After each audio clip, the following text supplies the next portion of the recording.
再来看以色列甲哈马斯的停火协议，阁无到20天哦。以色列第2白暗时到29，讲要替一个互哈马斯断时的阿兵哥来报仇，又阁开始轰炸加沙，嘛造成104人死亡，包括40来个囡仔。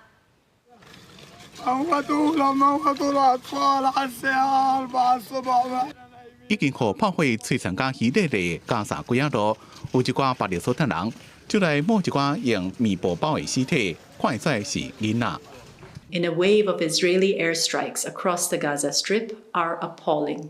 美国总统川普二号讲，无任何代志会当威胁破坏停火协议。以色列离背汉对加沙进行空袭，造成重大死伤。以色列是指控哈马斯伫拉法进行攻击，造成1位士兵死亡，违反停火协议。空袭加沙是替死亡的士兵讨公道。国际社会支持停火，敢讲是讲好算的。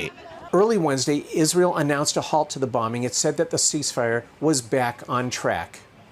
Much of this appears to be the work of the United States. President Donald Trump has been the key mediator. He says he recognizes Israel's right to respond to attacks on its troops, but he also made it clear that he expects this ceasefire to survive.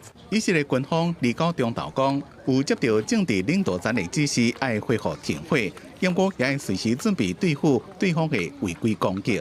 在此之前，因攻击加沙的目标有超过30个，拢是恐怖组织内面掌权的恐怖分子。到目前，哈马斯强烈谴责以色列找借口继续空袭加沙，也讲因是有遵守停火协议，并且指控以色列至少违反停火协议125遍。埃及甲卡达伫这边调停做中人。 卡达总理穆罕默德讲，虽然这边加沙搁发生战事，不过以下双方拢认为停火应该继续。